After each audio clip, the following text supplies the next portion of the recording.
Tere kõigile jälgijatele ekraani taga ja tere tulemast e-agronoomi esimesele põllumajanduse teemalisele veebiseminarile. Ja me tervitame teid siin täna Tartust, teaduskeskusest.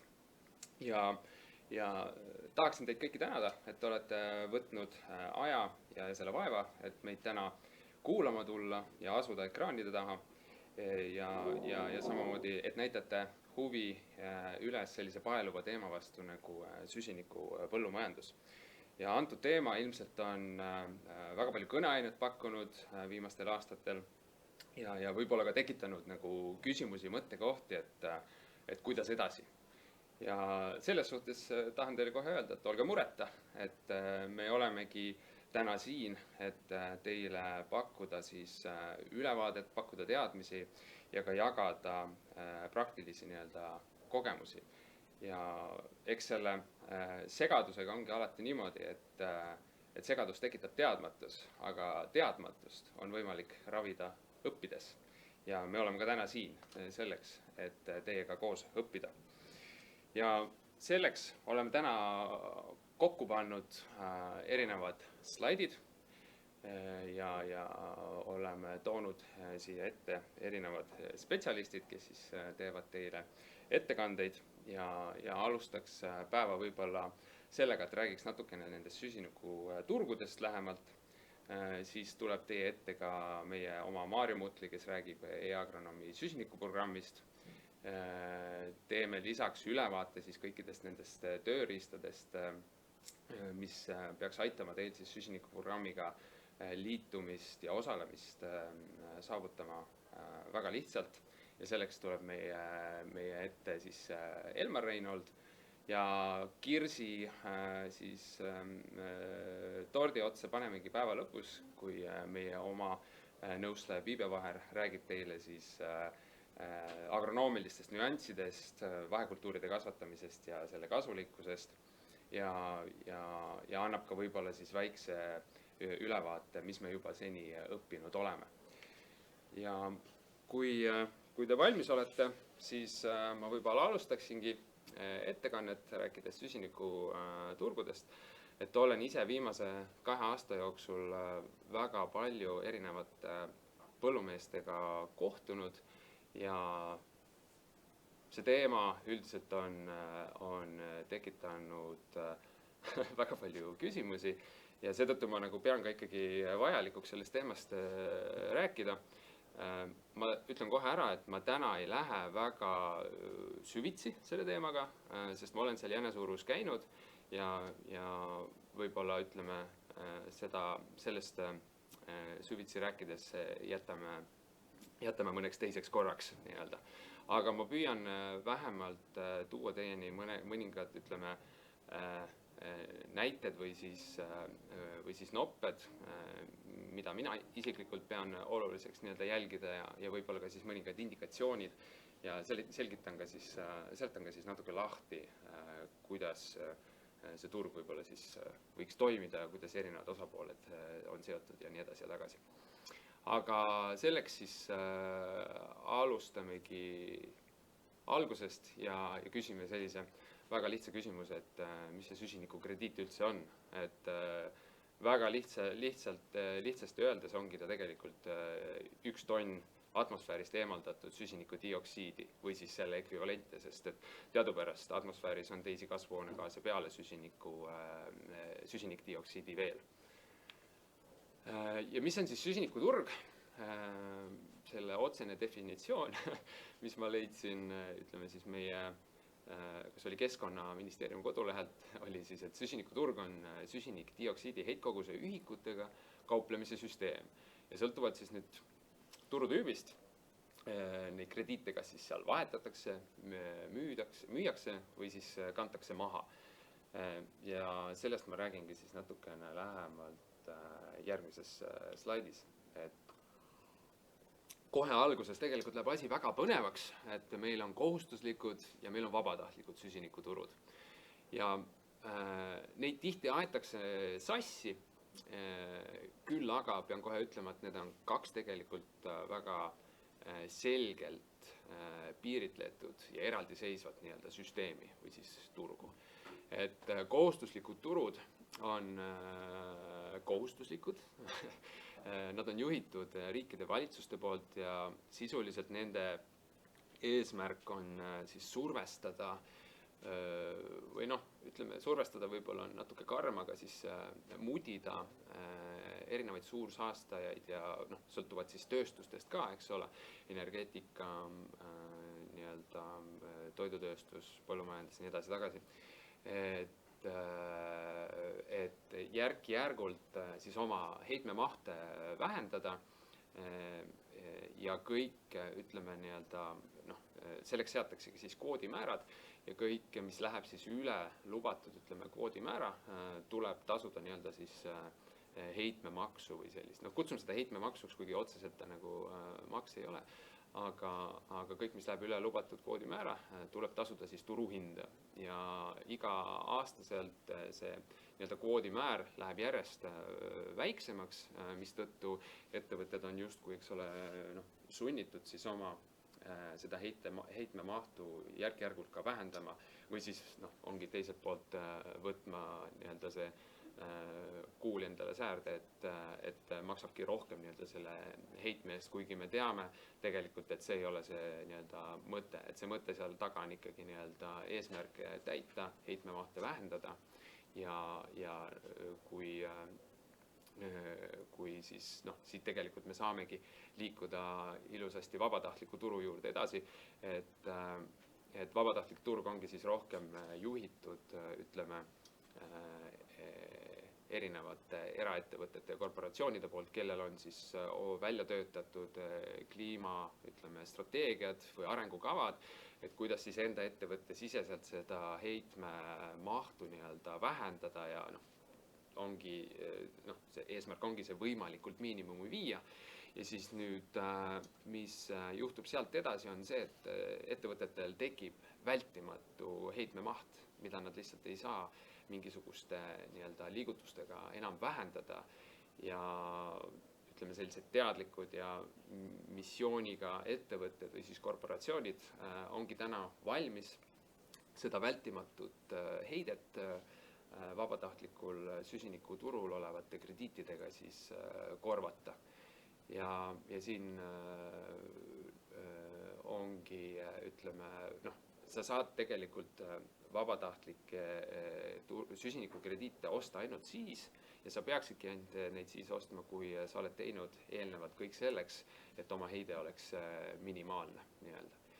Ja kokkuvõtvalt ongi, et siis kohustuslik turg on loodud selleks, et heitmemahtusid siis nii-öelda vähendada ja vabatahtlik turg tegelikult teenib seda eesmärki, et siis need nii-öelda vältimatud heitmed saaks siis kompenseeritud nii-öelda. Ja ma keskendun rohkem selle vabatahtliku süsinikuturu poole rohkem, puhtalt seetõttu, et meie enda e-agronoomi süsinikuprogramm keskendub ka vabatahtlikule süsinikukrediiditurule. Sellest Maarjo juba räägib lähemalt, aga ma võib-olla tookski siin välja selle, et turul on erinevad nii-öelda osapooled või siis funktsionäärid ja selleks, et turg saaks toimida, siis on igal nii-öelda osapoolel igas etapis oma roll. Et alustame siit otsast ehk siis nii-öelda projekti arendajatest, et nende eesmärk ongi turul luua siis selline, ütleme, programm või siis ruum, kus vastavalt nii-öelda metodoloogiale ja standardile on võimalik üldse krediite luua. Ja siin on sellised mängurid nagu näiteks e-agronoom või Agrena või isegi Agoro nii-öelda. Ja selleks, et mingisugused krediidid oleksid üldsegi, ütleme siis legitiimsed või nendega saaks üldse nagu kaubelda süsinikuturul, on tarvis sertifitseerijaid ja nii-öelda registrihaldajaid. Et siin, järgmisel slaidil näitan nagu lähemalt, aga laias laastus on turul 4 juhtivat standardit. On Verra standard, on Gold standard, siis on American Carbon Registry ja siis on ka Climate Action Reserve nii-öelda. et need osapooled täidavad siis seda eesmärki, et luua ütleme siis metodoloogid ja standardid, mis on tõesed, on teaduspõhised ja sellest tulenevalt nii-öelda tagavad selle robustsuse, et üks süsinikukrediit on reaalselt võrdne 1 tonni siis, ütleme, CO2 ekvivalendi eemaldamisega atmosfääris. Selleks, et siis üldse krediite oleks võimalik müüa, siis tulevad mängu erinevad vahendajad ja müüjad ja juhtivateks müüjateks siis globaalselt on sellised ettevõtted nagu South Pole ja Climate Co.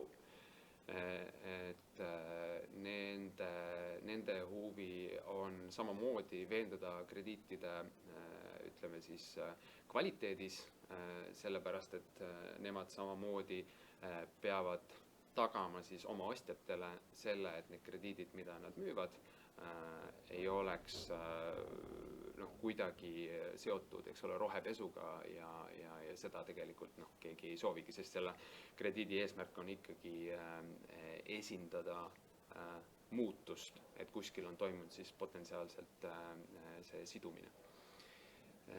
Ja krediidid lõppude lõpuks siis ongi mõeldud ja kellest need huvitatud ongi siis erinevate, ütleme, ettevõtted, kes tegelevad siis oma nii-öelda heitmemahtude siis kompenseerimisega ja siia ma tõin mõned näited, et näiteks see Google ja samamoodi Yara ja selline toidutööstusettevõte nagu Nestle ja Eestis ka näiteks LHV nii-öelda. Ja ma rääkisin sellest, et turul on tegelikult laias laastus 4 suurt mängurit või siis ütleme juhtivad standardit. Et tegelikult 80% sellest enda alla võtavadki siis Verified Carbon Standard ehk siis VCS, lühidalt Verra ja GS ehk siis Gold Standard. Kui siit selle nii-öelda sektor diagrammi pealt vaadata, siis kuskil 520 miljonit tonni CO2 ekvivalenti siis ütleme krediitidest on väljastatud Verra poolt ja järgmisel slaidil ma näitan võib-olla seda, et missugused on need üldse need mahud kui sellised siis maailmas olnud. Ma tõin siia ette siis viimase 20 aasta andmed, et võib-olla siin kõige märkimisväärsem punkt on siis see 2017, see on see aasta, mil Pariisi kliimakokkulepe sõlmiti ja tegelikult see on olnud ju võrdlemisi väga konkreetne ja julge samm siis nende nii-öelda emissioonide vähendamise suunas ja see on ka tegelikult andnud tõuke erinevatele suurkorporatsioonidele selle ütleme siis probleemiga tegelema hakata ja see on muidugi tekitanud turbulentsi siis vabatahtliku süsinikukrediidi turgudel.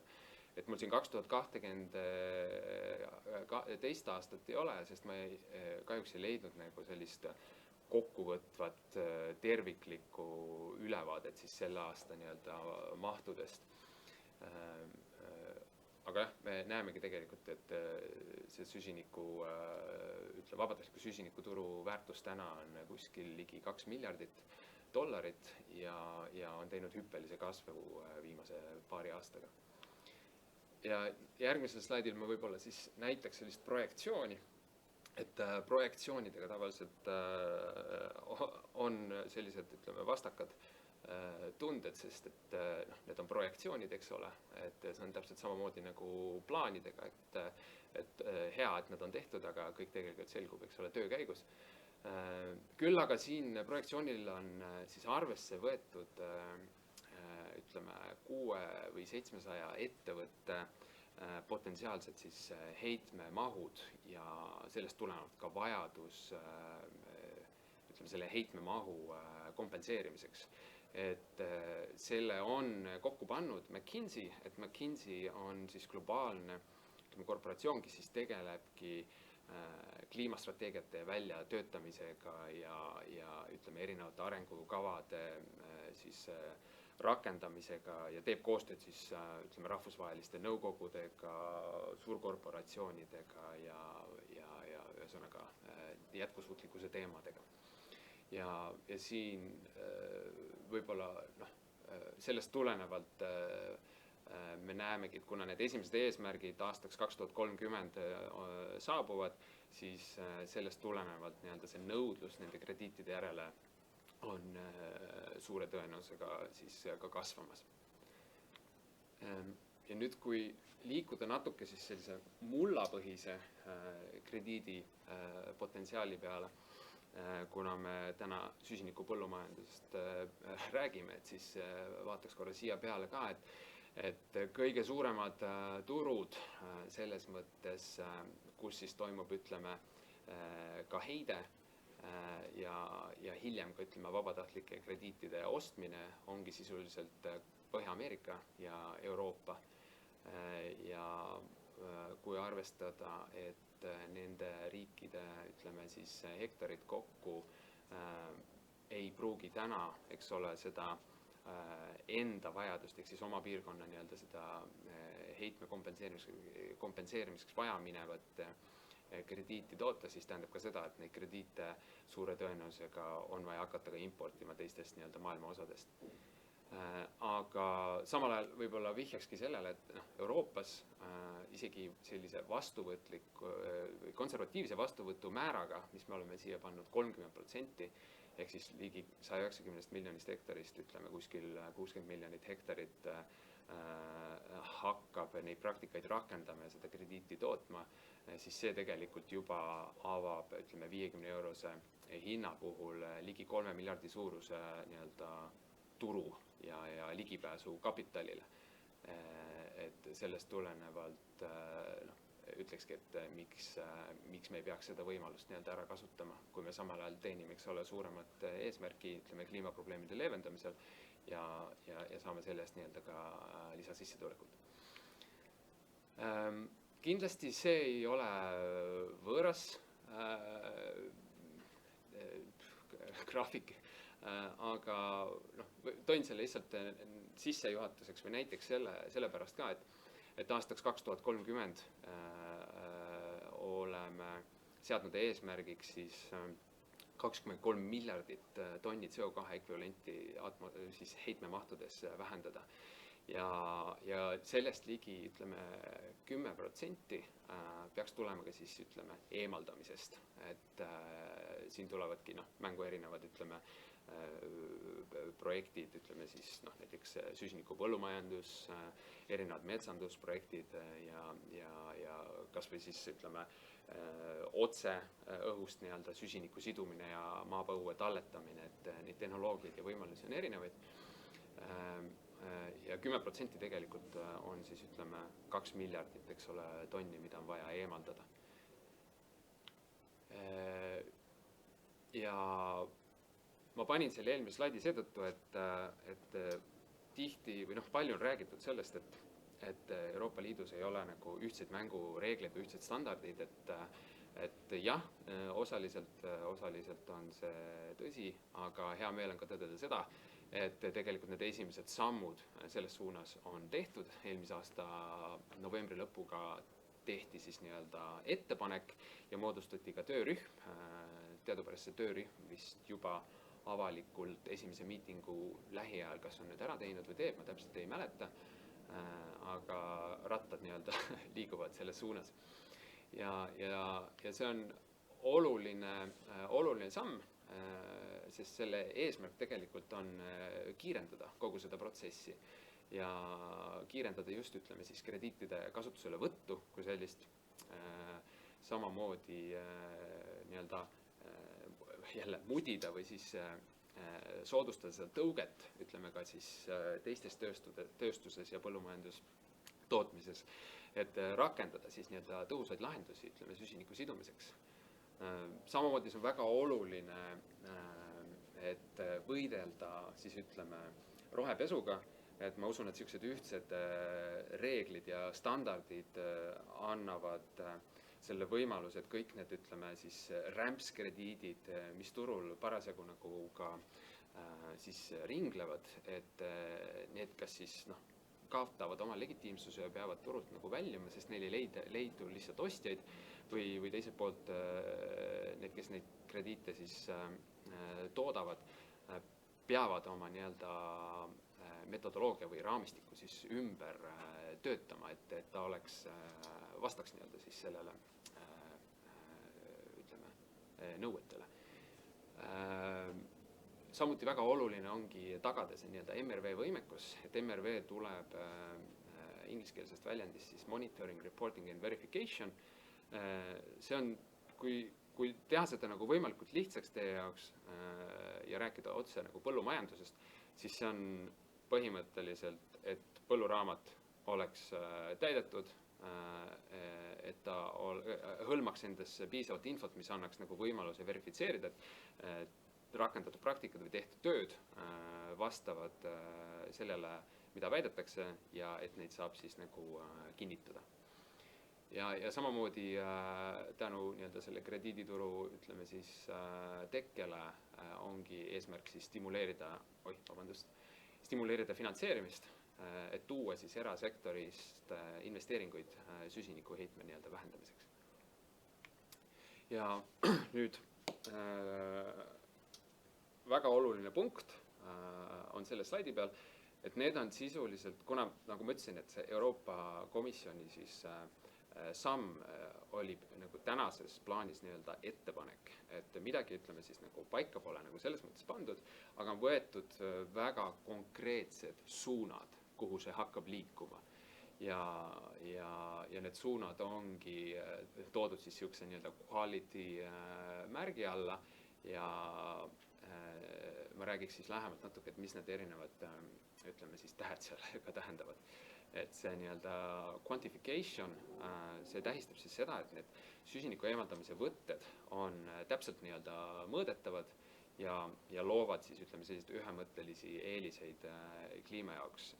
Ehk siis sisuliselt, laias laastus tähendab see seda, et kui täna kasutatakse, ütleme siis kaudseid meetodeid, ehk siis modelleeritakse krediitide tekkimist ja loomist, siis sinna kõrvale tegelikult väga oluline punkt on selle mudeli, ütleme, kalibreerimine või siis kas või ütleme siis selle täpsuse nii-öelda kinnitamine on näiteks mullaproovide tegemisega. Et lihtsalt, ütleme, kuskile linnukest kirja panna ja öelda, et nüüd see tähendas seda, eks ole, et see läheb otse, eks ole, tagasi sinna nii-öelda ütleme, rohepesu nagu patta, et seda peab olema võimalik, eks ole, nii-öelda kvantifitseerida läbi selle, et on mudelid ja on ka siis mingisugused kinnitavad, ütleme, näiteks mullaproovid sinna kõrvale. Kui me räägime, eks ole, nüüd põllumajandusest. Siis additionality on see lisanduvus, et see lisanduvus on alati selline huvitav teema põllumeeste jaoks. Aga see ongi oluline just seetõttu, et süsinikukrediit tähistab muutust. Ja kui me maksame, eks ole, kui makstakse, ütleme, nagu sellisel turul, kus eesmärk on luua muutust, maksame tegevuste eest, mida juba tehakse, siis ei teki ju mingisugust nii-öelda muutust netobilansis ja sellest tulenevalt see lisanduvus ongi seal oluline. Long term ehk siis püsivus või pikaajalisus, et need nii-öelda praktikad, mida rakendatakse, et tagatakse ka see, et see nii-öelda seotud süsinik sinna jääks püsima. Teadupärast seal on teatavaid nii-öelda instrumente või mehhanisme juurde toodud, et juhul kui midagi, eks ole, peaks juhtuma, siis me peame ikkagi nagu tegema või lähtuma sellest, eks ole, mis näiteks meie tootmises või ettevõtmises on kõige õigem, aga see süsinikuprogramm nagu peab seal kohal nagu toetama, ütleme siis neid muutusid, mis on tingitud näiteks mingisugustest sõltumatutest välisfaktoritest. Ja viimane on siis sustainability või siis jätkusuutlikkus, et sõltuvalt siis nendest, ütleme, tööstustest on see jätkusuutlikkuse nagu printsiip tõlgendatud erinevalt, aga noh, põllumajandus, eks ole, see ongi see bioloogiline mitmekesisus, see põhiline nagu sõnum seal, et nende praktikate või siis tegevuste rakendamisel oleks nii-öelda kaasnevad hüved. Ja lõpetuseks ütleme siis lisaks sellele, mis ma juba rääkisin, et ma paneks siia juurde ka läbipaistvuse, et see on väga oluline osa sellest, et just seda rohepesu vältida, samamoodi, et see oleks nagu üheselt arusaadav ja mõistetav, kus need muutused on nii-öelda tulnud ja mitte ainult, eks ole, ütleme põllumeestele, vaid ka ütleme krediidiostjatele, programmi arendajatele ja ütleme siis krediitide vahendajatele ja nii edasi tagasi. Ja siit see sõltumatu verifitseerimine, et see on väga oluline osa, et see hästi illustreerib ka seda, et miks need erinevad osapooled on mängus. Et noh, sul ei saagi olla projekti arendaja ja sul ei saagi olla, ütleme, sertifitseerija üks ja sama keha, et seal tekib kohe väga kiiresti nagu, ütleme, huvide konflikt ja küsitavus nii-öelda, et seetõttu peavadki olema nii-öelda need võimud lahutatud. Ja ma tänan teid kuulamast ja loodan, et saite siit midagi huvitavat, mõned asjad võib-olla natuke selgemaks. Ja nüüd võib-olla võtaks, siit ma juba näen, et võib-olla ma annaks siis momendi, et kas kellelgi on, ütleme, vestluses küsimusi. Et ma alguses unustasin öelda, et kõikidele küsimustele on võimalik vastuseid ka saada, et selleks kirjutage lihtsalt sinna vestlusaknasse, et see vestlusaken peaks olema see jutumull, mis asub siin täpselt üleval pool. Küll aga me saame ettekannetega praegu edasi minna, et kui vahepeal mingeid küsimusi peaks tekkima, siis meil on inimesed vestlusakende taga olemas ja saame nendele küsimustele jooksvalt vastata. Aga nüüd ma paluksin siia ette Maarjo Mutli, et Maarjo räägib siis e-agronoomi süsinikuprogrammist ja palun, Maarjo, lava on sinu. Aitäh. Ja, tervitused ka minu poolt. Nagu Kristjan ütles, siis mina olen Maarjo ja mina olen siis e-agronoomi Eesti müügiesindaja ja tegelengi põhiliselt nii-öelda süsinikuprogrammiga siis teraviljakasvatajatele. Ja süsinikuprogrammiga me oleme tegelenud viimased peaaegu 2 aastat. Et alustasime oma koduturgudelt siin, kus meil on ka põlluraamatu kasutajaid Eesti, Läti, Leedu, Poola. Seejärel laienesime nii-öelda Hispaaniasse ja Aafrikasse. Aafrikas oleme täna 3 erinevas riigis ja praegu siis avame turgusid nii-öelda Rumeenia ja Tšehhi turgusid. Et selle peaaegu 2 aastaga siis oleme teinud 409 süsiniku auditit või siis süsiniku nii-öelda potentsiaali hindamist, milles siis programmiga on liitunud peaaegu 260 põllumeest. Ja äge on nagu see, et selle 260 põllumehega me siis seome juba täna aastas 100 000 tonni süsinikku, ehk siis tekitame 100 000 krediiti. Ja Kristjan juba natuke rääkis ka sellest, kus nii-öelda siia turu peale see raha tuleb, et me tegutsemegi nii-öelda vabatahtlikul süsinikuturul ja need ettevõtted, kes siis tahavad olla nii-öelda kliimaneutraalsed, Eestis on väga hea näide lisaks LHV-le ka TPD, et võib-olla olete ka tähele pannud, et kui TPD toob teile paki, siis on alati sõnumis kirjas, et on toimetatud süsinikuneutraalselt. Aga kuidas nad saavad tuua süsinikuneutraalselt, kui neil tegelikult ju uravad igapäevaselt ringi nii-öelda autod, bussid, et kus konks on. Siis alati esimene samm ongi nii-öelda see enda tootmise sisene või ettevõtte sisese süsiniku jalajälje vähendamine.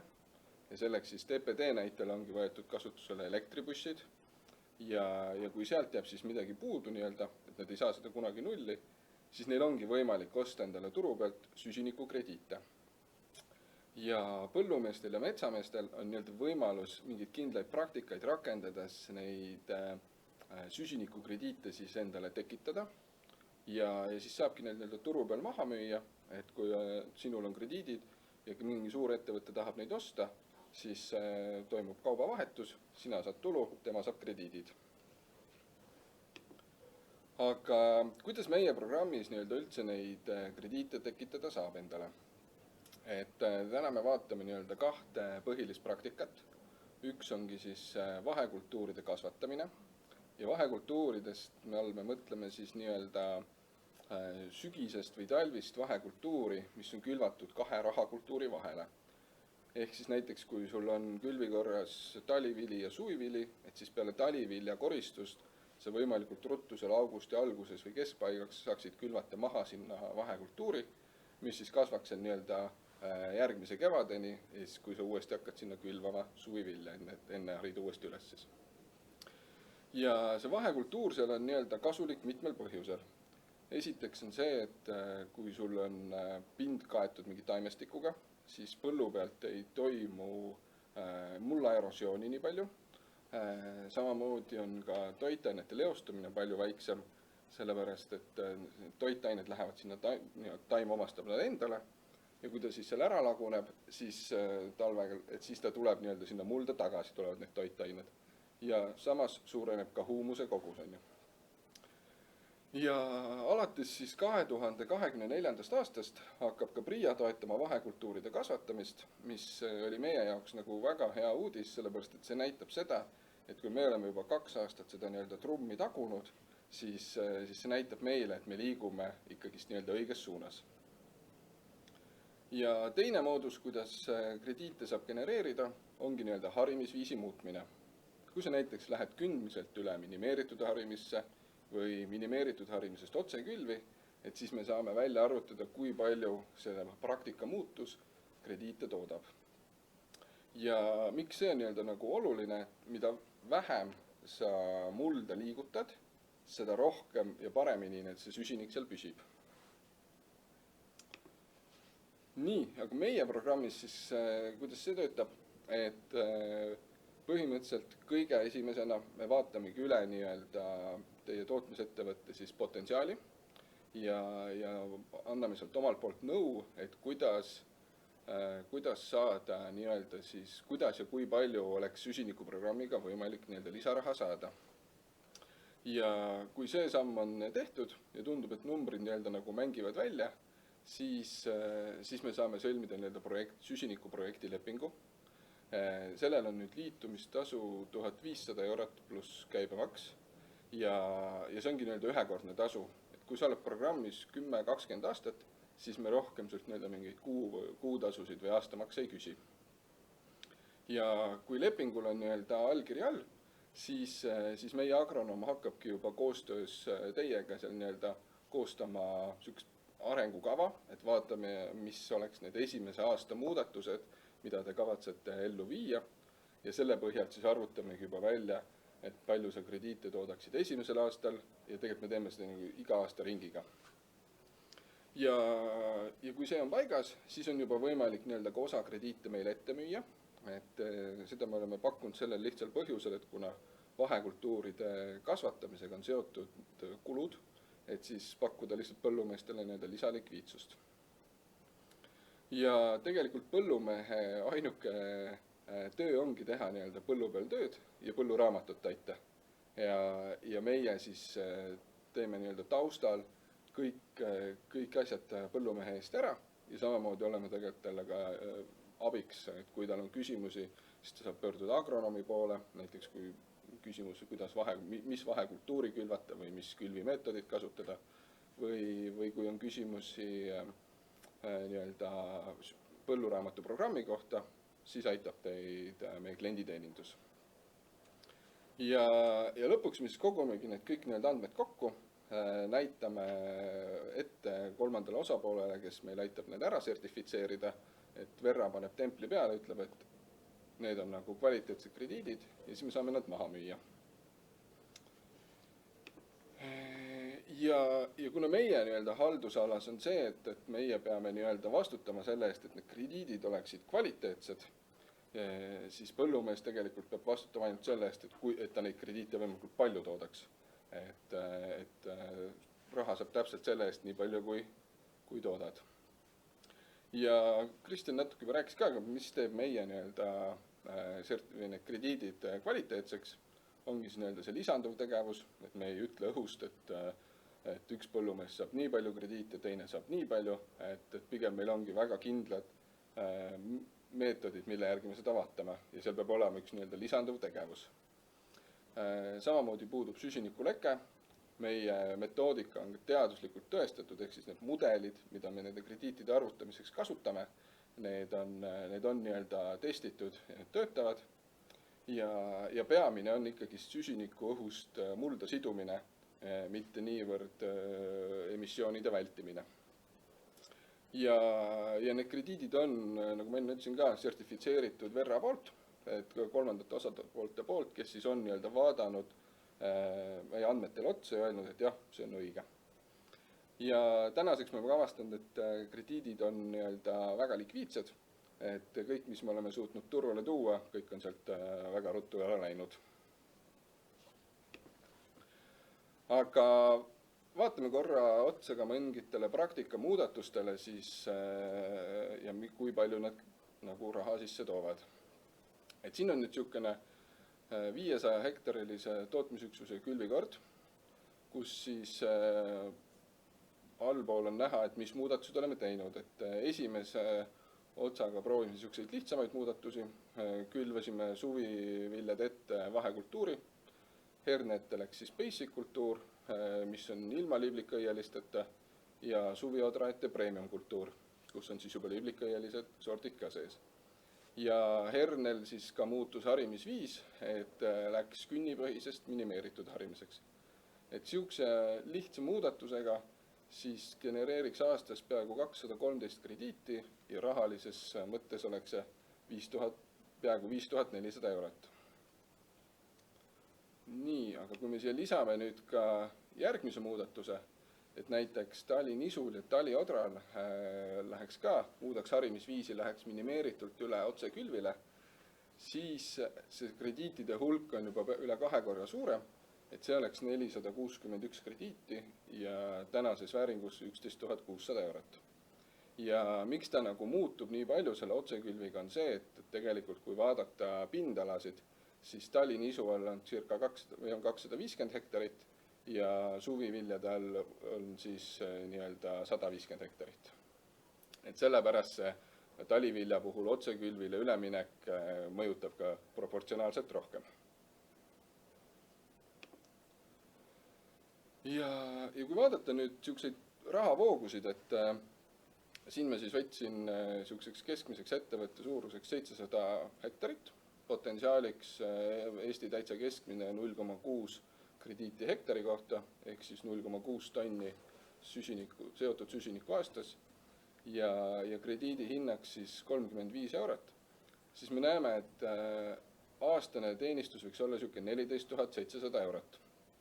Et ta ei ole kindlasti niisugune nagu ratsarikkaks programm, et ei pea enam üldse põllumajandusega tegelema või teraviljakasvatusega, et hakkadki ainult süsinikku majandama, aga pigem on ta niisugune abiks ikka, et kui sa vaatad, et iga aasta saad 14 700 eurot, siis tegelikult kokku lõpuks tuleb ju täitsa arvestatav summa. Ja samamoodi tasub silmas pidada, et need programmi kulud ongi tegelikult siis nii-öelda ainult see liitumistasu. Ja kui enne nüüd teada saime, et PRIA toetused on, siis enne oli niimoodi, et see süsiniku tulu oli summa summarum sama palju, kui oli see kulu, mis läks siis nii-öelda vahekultuuride kasvatamisele, et oli niisugune suhteliselt nulliring, siis kui nüüd PRIA toetused ka juurde arvestada, siis meile tänaste parimate teadmiste kohaselt arvutused näitavad, et PRIA kuludega saab nii-öelda vahekultuurid maha ja süsinikuprogrammi tulu võiks siis olla puhas boonus. Või siis kui paned mingeid kallimaid vahekultuure, et siis saad sealt aidata ka kulusid katta. ja kui me oleme põllumeestelt nüüd nagu küsinud, et miks nad on otsustanud siin liituda, siis väga paljud ongi öelnud, et ega see nii-öelda krediiditulu, et ta ei ole nii-öelda mängumuutja, on ju. Et põllumajandusega pead ikka suhteliselt tegelema, aga neile meeldib nagu see, et keegi aitab neid saada jätkusuutlikumaks. Et kui sa nagu neid praktikaid 10 aastat teed, siis õpikutarkus ütleb, et sul tuleb mulda rohkem süsinikku, mullad muutuvad seeläbi ka põuakindlamaks, sest veehoiuvõime suureneb. Samamoodi, kui sa kasvatad lämmastikku siduvaid vahekultuure, siis mullas on rohkem lämmastikku. Ehk siis ongi tulevikus need teisesed kasud ilmselt kaaluvad nagu mitmekordselt üle need tänased krediiditulud, aga me ei saa sulle lubada ju kindlat numbrit, et kui sa teed neid praktikaid, siis su saagikus on 10 aasta pärast nii-öelda 20, 30, 40, 50% suurem ja sellepärast me siis pigem täna keskendumegi nii-öelda rohkem nendele kohestele tuludele, mida on nii-öelda lihtsam mõõta. Nii, ja lõpetuseks siis on meil ka kõigil seminaril osalejatele nii-öelda eripakkumine, et kulud tuleb ju hoida all. Nii et kõik, kes siin seminaril on ja kellega me jõuame lõpuks kokkuleppele süsinikuprogrammiga liitumise osas, siis nemad saavad selle 20% soodsamalt. Ehk siis 1500 euro asemel 1200 euroga pluss käibemaks. Aga minu poolt kõik ja tänan kuulamast. Ja, aitäh Maarjale ülevaate eest, et ma vaatasin vestlusesse ka, et seal oli tegelikult üks küsimus.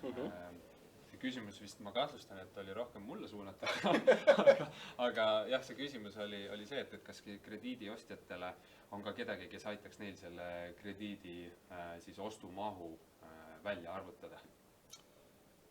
Ma tean, et on täitsa mitu ettevõtet, kes täna kaardistavad nii-öelda seda ettevõtete süsiniku jalajälge. Et ma arvan, kui googeldada, siis kindlasti tuleb sealt välja, et ma kohe niimoodi ei oska nagu ühtegi kindlat ettevõtet öelda. Kahe peale saame vastuse, et on küll ja sellised ettevõtted on, et Eestis kindlasti on üks ettevõtte nimega Sustineere, samamoodi Civita tegeleb sellega ja ma nüüd täpselt ei oska kinnitada, aga on ka selline ettevõte nagu Graver ja Tepsli, et kõik pakuvad, ütleme siis sellist konsultatsiooni ja selliste, ütleme, kaardistamisteenuse siis osutamist. Aga võib-olla see süsinikuprogrammi kohta ma küsiks ise sinu käest seda, et millised on, ütleme, olnud need enamlevinumad, ütleme siis, ma ei tea, kas siis küsimused või mõttekohad põllumeestele, kui nad on kõhklenud või kahtlenud, ütleme, süsinikuprogrammiga liitumisel? No, põllumeeste nagu, ütleme, enne liitumisse põhiküsimus ongi nii-öelda, et mis need kohustused tekivad. Ja tegelikult ma saan öelda, et meie programmi raames, et kohustusi nii-öelda ei ole, et kui sa külvad neid vahekultuure, siis sa saad krediite ja kui sa ei külva, siis sa ei saa. Et sa võid programmis olla ja mitte midagi teha, see ei maksa sulle nagu rohkem kui see liitumistasu, aga sa ei saa ka rohkem lisatulu sealt. Okei. Et iseenesest ongi, nagu enne rääkisime, et teadmatus, eks ole. Jah.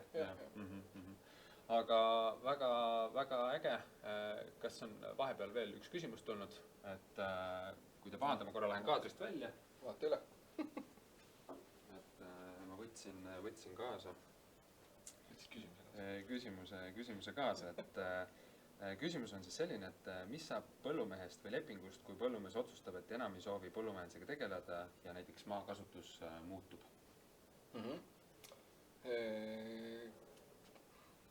Kõige lihtsam vastus täna on siis, et see oleneb nüüd, kui ruttu pärast programmiga liitumisse juhtub, aga näiteks kui sa 3 aastat pärast programmiga liitumist otsustad, et sa ei taha enam põllumees olla, siis nii-öelda see süsiniku krediidid justkui kaovad ära. Aga me tegeleme täna sellega, et kui sa näiteks müüd edasi kellegile, kes siis samamoodi süsiniku majandamisega tegeleb, et siis need saaksid nii-öelda nagu üle kanduda, et sina saad oma osa kätte ja siis ülejäänud kohustus läheb nagu edasi nii-öelda sinna No, uuele põllumehele. Nagu me arutasime ka, et kui vahepeal pole mingisuguseid, ütleme, likviidseid tehinguid tegelikult toimunud, et siis ei juhtu nagu mitte midagi ka ja mingisuguseid leppetrahve kui selliseid. Just. Tegelikult on jah, lepingust nii kaua, kui ei ole meie mingeid ettemakse asju teinud, et nii kaua ei ole lepingust taganemisel mingeid probleeme, et 2 kuud ette teatamist ja saab ilusti ära minna, kui on saavi. Okei, ja anti mulle märku, et tekkis üks küsimus veel, et kuidas kontrollite, kas talivili külvati otse või minimeeritult, et kui külvikul on näiteks randaal küljes, kas siis sellega külvates on otse? Nii palju, kui mina olen aru saanud, siis otsekülvi see ei ole, et otsekülvil on ainult need kettad, siis, mis selle mulla laiali tõmmata pärast kokku panevad, et kui juba mingi harimine toimub, siis ta läheb meil minimeeritud harimise alla. Aga kuidas me kontrollime, siis meie esmane kontrolliviis on nii-öelda põlluraamat. Et põllumees ise täidab seda ja kui tekib mingeid kahtlusi, siis me saame kasutada kontrollimiseks mingeid satelliidipilte ja vajadusel ka agronoomid põllule saata, et küsida, mis siin toimub. Jah, põhimõtteliselt küll, jah. Aga väga hea, rohkem küsimusi ei ole. Aitäh sulle, Maarjo, ülevaate eest ja meil juba järgmine esineja on valmis ja palumegi siis siia ette esinema Elmar Reinholdi, meie Eesti kliendisuhete juhi, muidu kirglik tehnika huviline ja podcast Kabiinijutud kaassaatejuht. Aitäh sulle, Elmar! Tere, Kristjan! Tere, Elmar! Tere kõigile! Mina tõesti Elmar. Ja lähme vaatame siis teiega, kallid kuulajad, vaatajad, minuga, Elmariga, nagu te juba näete kirjast, nagu Kristjan ütles, vaatame üle täpsemalt, missuguseid tööriistasid. Me kasutame e-agronoomis selle jaoks, et siis juba varasemalt Maarjo poolt tutvustatud süsinikuprogrammiga algust teha ja kogu see rada siis läbi käia. Vaatame täpsemalt üle need tööriistad, mis meil täna on teada, täna kasutada ja annan siis niisuguse, ütleme, pinnapealse ülevaate sellest, millised nad on ja mis nad teevad. Panin siia välja ka siis 4 konkreetset tööriista, mis ma täna fookusesse toon.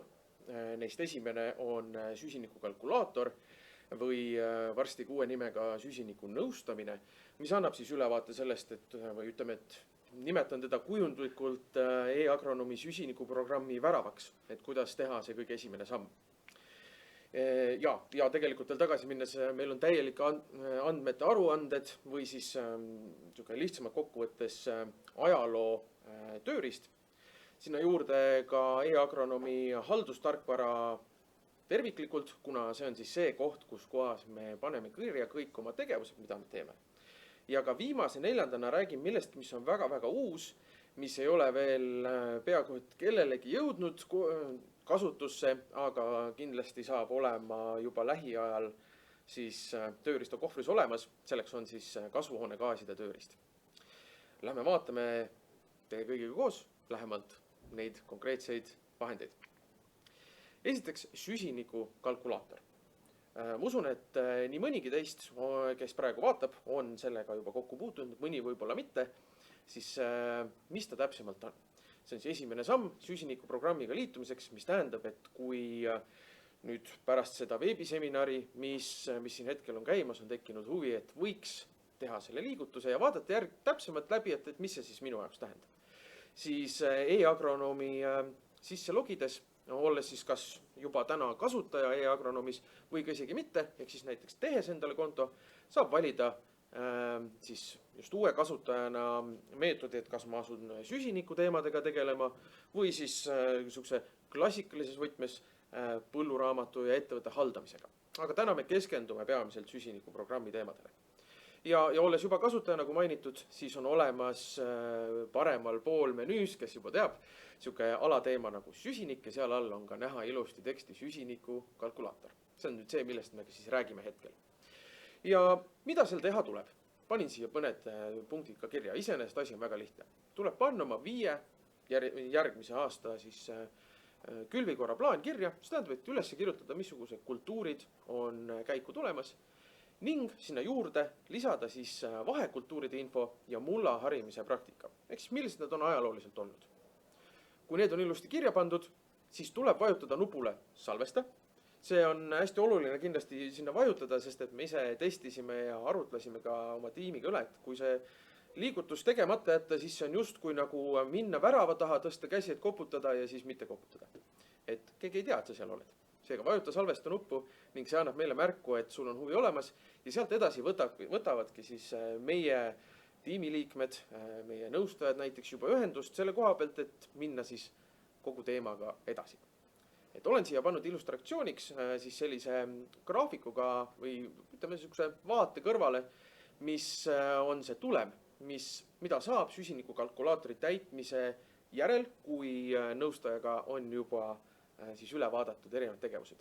Et loomulikult sinu, kallis põllumees, vaade tuleb vastavalt sinu andmetele, nii et kui see vähegi sulle huvi pakub, siis ma innustan sind ja kõiki teisi, kes hetkel vaatavad seda ülekannet või ka salvestust, proovima läbi süsinikukalkulaatori tööriista. Aga lähme vaatame siit edasi. Meil oli teisena välja toodud sugusi nagu täielike andmete aruanded. Tegemist on siis tänaseks päevaks juba natukene vananenud nimega, me nimetame hetkel teda hooaja kokkuvõtteks. See on nüüd see nimetus, millega hakkame edaspidi minema, nii et kellelgi ei tasu ehmuda, kui ta puutub kokku sihukese nimega nagu hooaja kokkuvõte. Mis see täpsemalt on? Selleks, et kui sa nüüd süsinikuprogrammiga oled liitunud, siis me peame paika panema, millised on olnud eelneva 3 aasta tegevused põllu peal. Maarjo jutust siit juba tegelikult käisid läbi ka teatud terminid, nagu näiteks lekkimine, mis siis tähendab seda, et meie eesmärk süsinikuprogrammis ei ole mitte liigutada süsiniku sidumist kuskilt mujalt antud põldude peale, mida me programmi toome, vaid just see lisanduvus, ehk siis me teeme midagi uut, mida enne ei ole selles konkreetses kohas tehtud ja me ei häiri selle tegevusega siis mõnda muud ala, kus jääb nüüd süsinik sidumata selle tegevuse tõttu.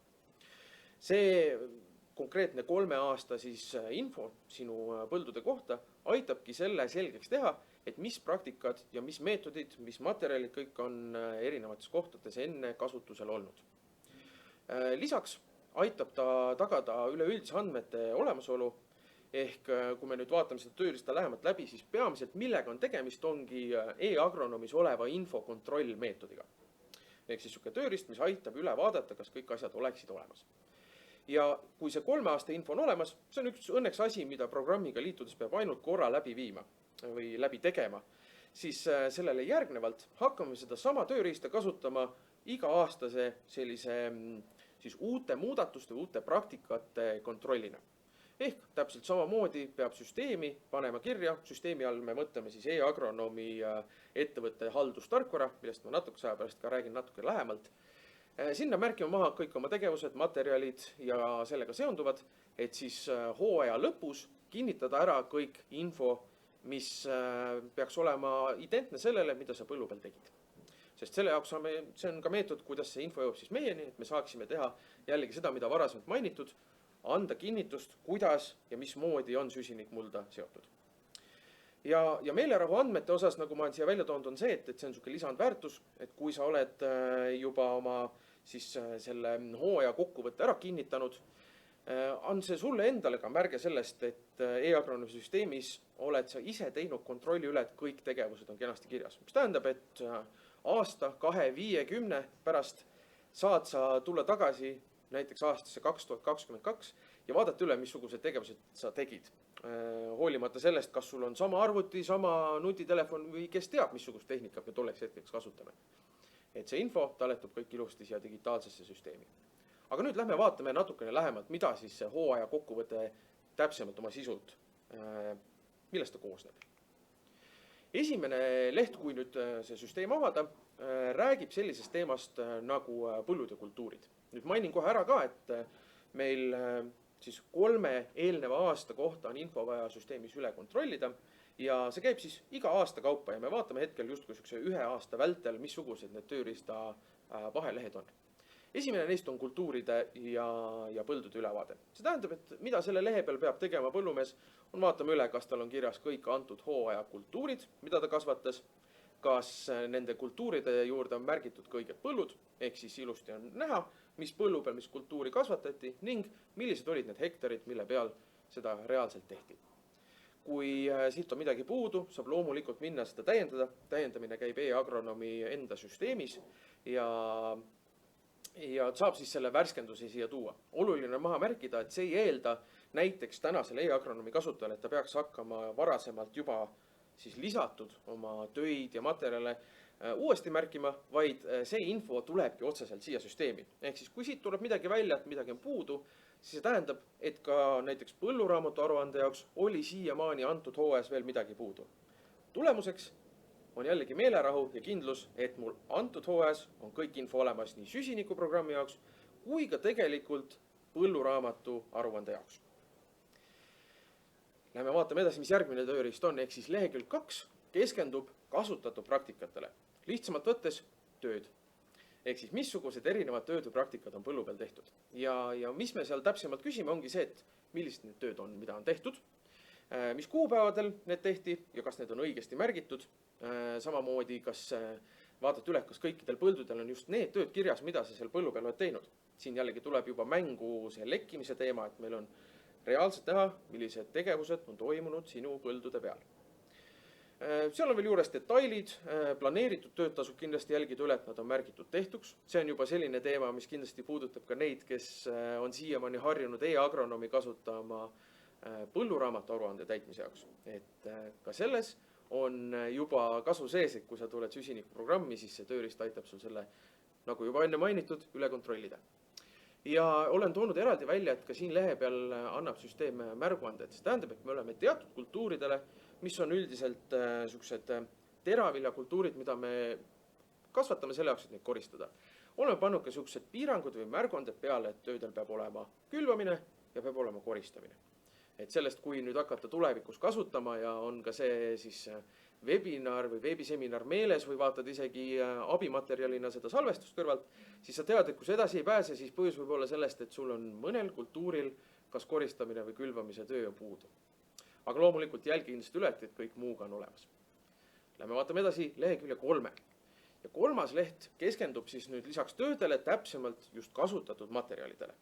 Meil on ilusti toodud välja selles tööriistas kõik sinu kultuurid, me vaatame seda kõik kultuuri lõikes ja tulebki üle kontrollida, kas iga kultuuri kasvatamise jaoks on maha märgitud need materjalid, need kogused ja normid, mida sa päriselt ka põllule kandsid. Jällegi aitab see ilusti selgitada meil ära, missuguseid tegevusi ja materjali on kasutatud. Ja kindlasti tasub jälgida, et kogused ja normid oleksid õiged, ühikud õiged, kõik muu taoline, ehk siis vaadata loogilise pilguga asi üle ning mis olen minu praktika, kuna ma tegelen igapäevaselt põllumeeste koolitamisega, on välja tulnud see, et jälgida ka, et kui sul on materjalide segud või on kaks näiteks järjestikust väetamise või taimekaitsetööd, et need oleksid õigesti. Et segu on segu ja eraldi tööd on eraldi tööd. Selline väike tähelepanek. Ja loomulikult siin samamoodi on ka märkmed või sellised märguanded, mida süsteem siis annab teada, et mingi konkreetne tegevus või materjal on täpsemalt puudu, et seda tasub jälgida. Kõik muudatused, mis sa süsteemis teed, saad ilusti tööriista sisse tuua ja jällegi mainin üle kordamiseks, et kõik need muudatused salvestuvad sinu e-agronoomi kontos täpselt nii, nagu sa lisaksid neid ilma süsinikuprogrammita. Võtame 4. ja 4. leht selle tööriista juures on saagikused, ehk siis grande finale koristushooajale see, kus me saame päriselt oma vilja ja saagi koristatud. See tuleks kenasti panna süsteemi kirja ja selleks on olemas tööriist nimega koristamine, hästi lihtne.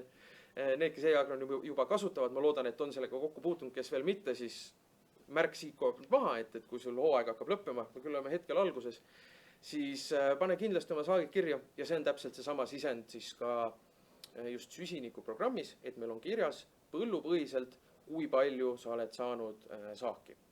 Ja seal tööriist ise aitab ilusti kenasti jälgida ja samamoodi on siin ka märguanded välja toodud selle koha pealt, et kui on tegemist teraviljakultuuriga, et seal oleks kenasti saak kindlasti kirjas. Võib-olla mõnel tekib küsimus, et mis ma siis teen, kui mul on rohtaimed või haljasväetis, siis on asi lihtne. Saagikus on 0, kui sa jäi sinna põllu peale ja midagi ära ei koristanud. Ehk me saame süsteemist sellest ise juba täitsa aru, et kui antud konkreetse kultuuril on 0, siis ta peabki 0 olema ja selle koha pealt kui kõik läheb hästi ja süsteemis ei ole ühtegi sihukest luksatust sees, siis ta selle koha pealt sind ka kinni ei hoia. Kui nüüd on ka ilusti saagid märgitud, siis ongi viimane leht, kus kohas sa saad panna justkui oma pitseri või oma kinnituse anda, et jah, ma kontrollisin üle kõik selle hooaja praktikad, materjalid, saagikused ja kultuurid ja pindalad. Paned selle kinnituse ja ongi antud hooajaga korras. Tuletan meelde, et see on siis 3 konkreetse eelneva praktika kasutusele, uute praktikate kasutusele võttu aastast 3 eelneval aastal tehtud tegevuste siis ülevaade. Ja panin siia kirja ka, et need, kes on süsinikuprogrammiga liitunud, siis see 3 aasta info tuleks 3 kuu jooksul pärast sihukest koolitust, mis ma ise viin läbi, ära täita. Et need, kes ei ole veel seda siiamaani saanud teha, siis olge valmis, võtan teiega üsna peatselt ühendust. Ja need, kes on uued ja tulevased kliendid, siis samamoodi teeme selle kõik sihukese tutvustuse läbi. Loomulikult võib seda sama materjali kasutada, et hiljem endale mäluvärskendust juurde tuua, kuidas tööriist või milleks miski leht oli. Ja me toodame juurde ka siia erinevad materjale, et selle kasutuseks võimalikult lihtne ja mugav tulevikus. Ning just loodame, et see tööriist läheb ka veel järjest rohkem paremaks. Selle jaoks on alati nagu e-agronoomis juba algusest peale põllumeeste tagasiside hästi oluline olnud. Läheme siit nüüd edasi siis selle konkreetse e-agronoomi enda süsteemi juurde, ehk siis kust see info üldse tuleb. Et võib-olla natukene sihukesest loogilises järjekorrast veidike tahapoole, et küsimus, mis ma ise õhku viskasin, millele ise proovin ka vastata, et mis saab siis, kui sa ei ole e-agronoomi varem kasutanud. Ehk me rääkisime siin 3 aasta infost selles võtmes, et kõik on mingisugune info on juba olemas, kontrollib, mida on puudu. Aga kui sa oled täiesti uus, sa ei ole süsteemi kunagi midagi kandnud, mis siis teha? Siis on asi lihtne. Tuleb need 3 aastat, kõik sinu praktikad, materjalid, tööd, kultuurid, panna lihtsalt süsteemi kirja. Ja kuidas seda teha, selle jaoks jällegi saab tehtud väikse koolituse, et saada teada, kuidas üldse meie ettevõtte haldustarkvara tööriist töötab ja saabki asuda siis täitma e-agronoomi selle infoga. Meil on kogemus täiesti olemas sellega, kuidas tulevad põllumehed, kes ei ole varasemalt enne süsinikuprogrammiga liitumist e-agronoomi kasutanud ning nad on saanud sellega suurepäraselt hakkama ning meil kellelgi siin ei ole kahtlust, et ka järgnevad sellega hakkama ei saaks. Ehk siis kindlasti saavad kõik sellega toime tulema. Ning iseenesest, kui sa oled varem seda kasutanud, selle ma tõin siia ka välja, on siis see, et midagi ekstra juurde ei tule, nagu juba varasemalt mainitud, mida Maarja ütles, et on liitumistasu ja töötab täpselt selle sama e-agronoomi litsentsi pealt. Ja mis ma tõin siia veel lisaks juurde, mis on oluline võib-olla maha märkida, on see, et kuna need praktikad, mida me süsinikuprogrammi jaoks maha märgime, on peaaegu et üks-ühele identsed siis niinimetatud põlluraamatu aruande täitmiseks, siis kui on soovi, et 2 kärbest ühega lüüa, see tähendab, et su andmed on juba e-agronoomis olemas tänu süsinikuprogrammile, siis on mõistlik võib-olla isegi kaaluda juba võtta ka seda e-agronoomi litsentsi juurde, ehk siis neid samu andmeid kasutada selle jaoks, et saada juba genereerida välja sealt põlluraamatu raport. Sest miks peaks tegema ühte tööd 2 korda, kui sa oled seda juba korra teinud.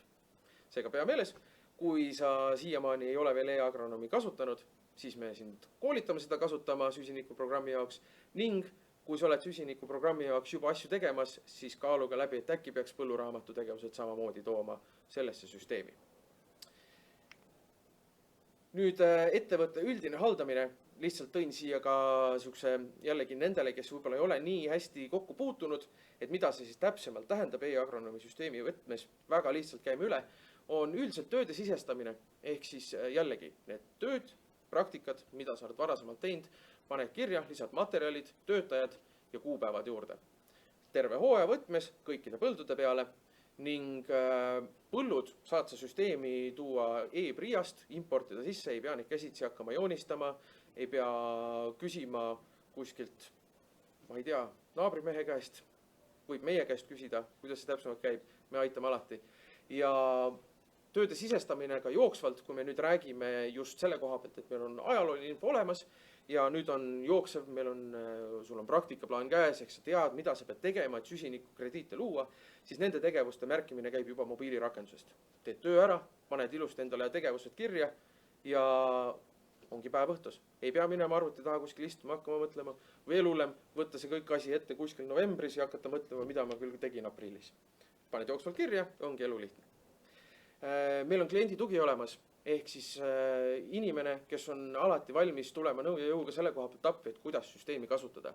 Ehk me ei jäta kedagi niisama üksi kuskile ripakile, kui vähegi küsimusi on, siis me innustame alati küsima ning nagu enamus neid, keda ma olen koolitanud, öelnud, et kasutuse käigus tuleb küsimused, nii nad on ja ma usun, et kes mida rohkem kasutab, see rohkem küsimusi tuleb ja me hea meelega aitame. Ning jah, võimalus jällegi mainisin veel topelt ära, et kuna samad andmed on süsinikuprogrammis, mida on vaja ka tegelikult põlluraamatu aruande täitmiseks, siis see litsents on võimalik juurde siia võtta.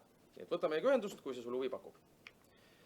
Nüüd kõige müstilisem tööriist, kõige uuem asi, mida võib-olla isegi siin mõni minu tuttav ei ole veel näinud, on siis kasvuhoonegaaside ülevaade. Ja see on midagi sellist, mis on nüüd süsteemi tulemas ja ta on meil põhimõtteliselt täidab 2 erinevat eesmärki. Üks neist on emissioonide jälgimine, ehk siis seda täpsemalt näiteks väetistest ja materjalidest ning ka kütustest. Kütuste osa on hetkel veel värskelt, praegu, kus me räägime, on selle kallal töötamine käimas. Ning teine eesmärk on siis süsinikukrediitide tootmise hindamine, ehk siis me saame näha, kui palju seda potentsiaalselt saab juurde tekkida. Võrdleme 3 varasemat aastat ja uusi praktikaid ning palju see üldse siis aastane see mulla süsiniku kasv on. Nüüd tõin siia sukse küll ingliskeelsest versioonist, kuna see on tõesti veel arendusfaasis, siis tõin sukse väikse vaate ka, et kuidas ta umbes välja hakkab nägema. Nii et siin tasub hoida näppu pulsil ja jälgida, missugust infot me enda kanalite kaudu liigutame. Ja loomulikult kõige paremat seda infot saavad need, kes on juba süsinikuprogrammiga liitunud. Aga me kindlasti jagame teistele ka, kui vähegi õnnestub. Ja neid tööriistu, mis süsinikuprogrammis veel saab näha, tuleb üsna suure tõenäosusega juurde, mis tähendab, et me teeme seda süsteemi järjest paremaks.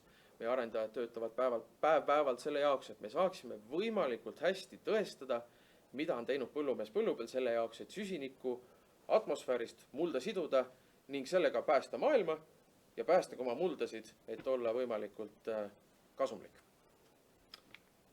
See ongi hetkeseisuga minu poolt kõik. Aitäh, et te kõik kuulasite, vaatasite ja kui teil on küsimusi selle kohta, siis meil on siin, tekib küsimuste voor kohe, eks ju. Aga saab võtta meiega ühendust siis ka meie klienditoe kontaktidel ja muudel kontaktidel samamoodi. Ja, ma vaatasin, et chati küsimusi ei ole tulnud. See on siis märk sellest, et su ettekanne oli niivõrd selge, et küsimusi ei tekkinud või siis oli niivõrd segane, et keegi ei saanud aru, mis nad täpsemalt küsida tahavad. Aga ma ise küsiks võib-olla selle, et kuna sa oled ise väga palju neid koolitusi teinud ja nende tööriistade eesmärk ju iseenesest on teha kogu see protsess nagu lihtsamaks.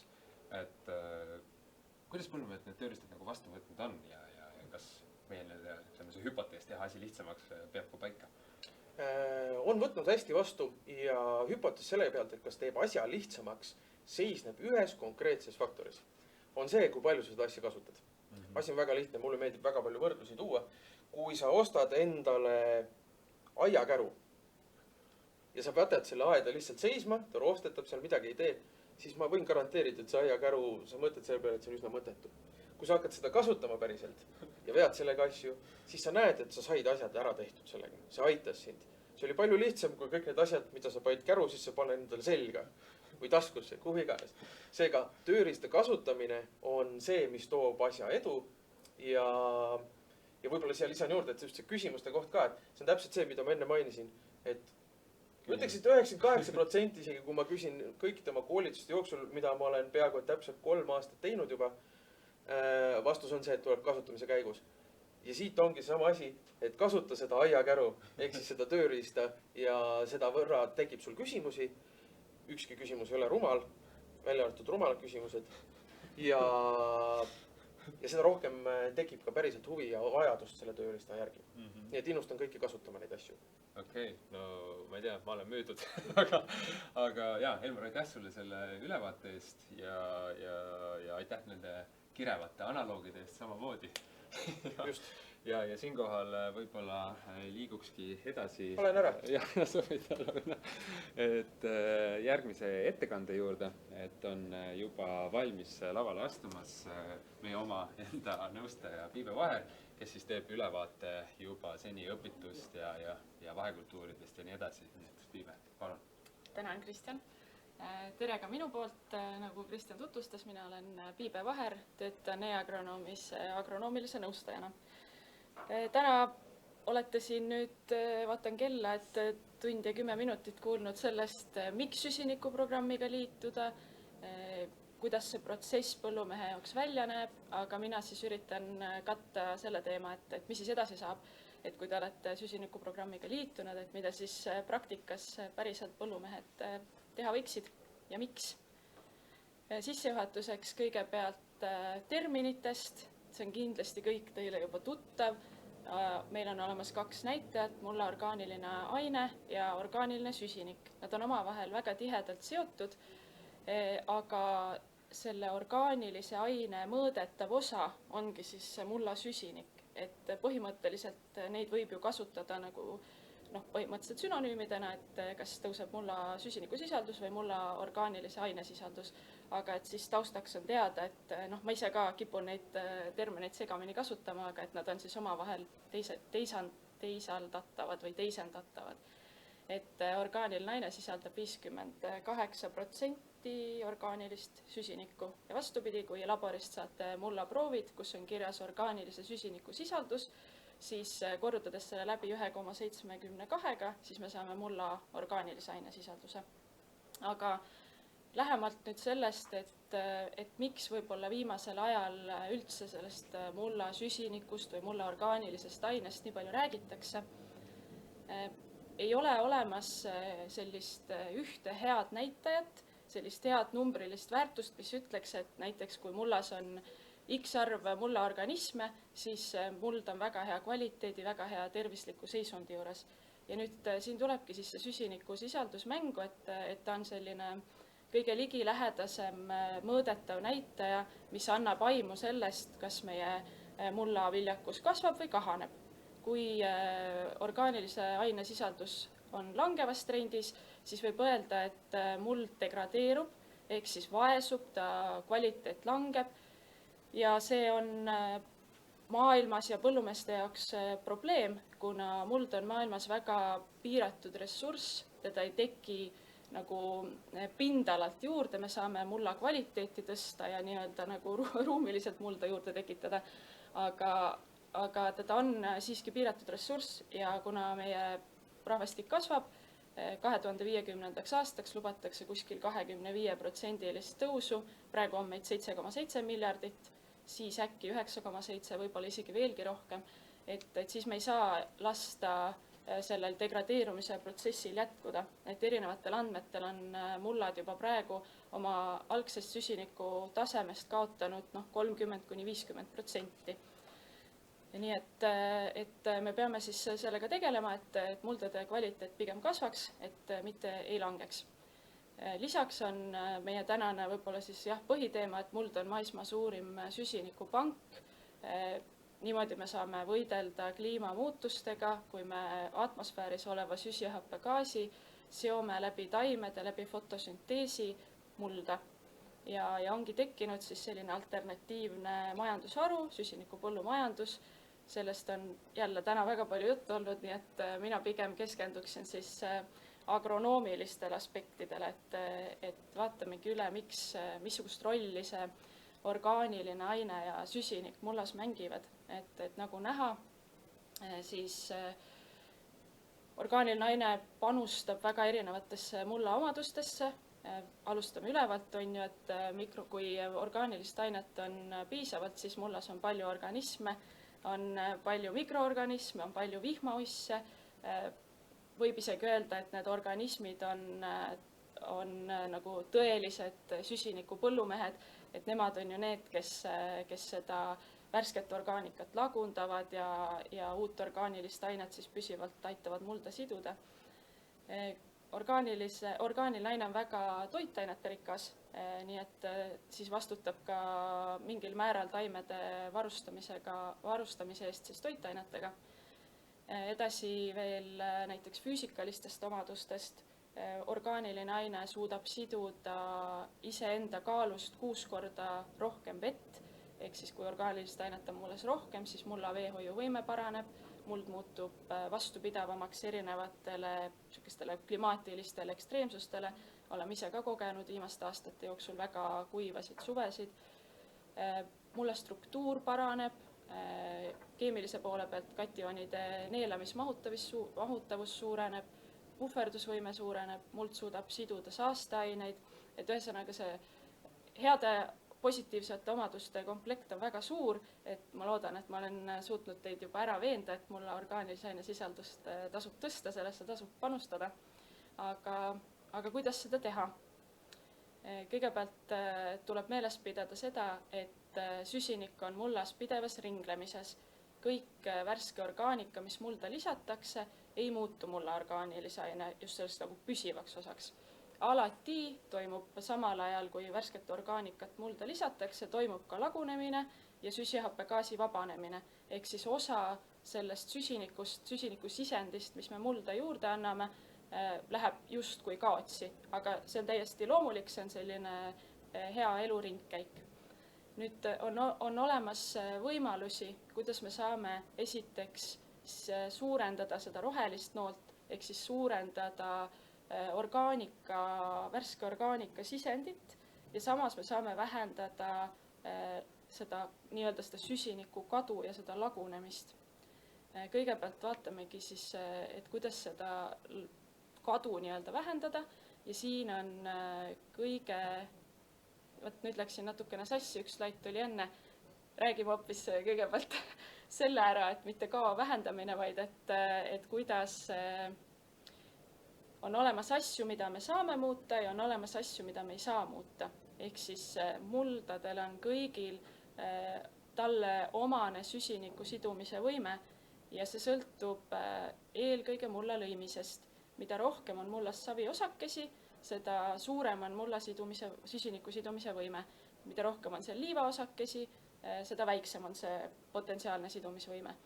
Piltlikult öeldes siis saviosakesed on sellised väga väikesed, isegi piltlikult kleepuvad, nad moodustavad mulla struktuuri agregaate ja orgaaniline aine saab sinna struktuuri agregaatide sisse peitu minna ja siis ta ei ole enam organismidele kättesaadav ja ta ei allu lagunemise protsessidele, ehk siis ta on nagu kaitstud.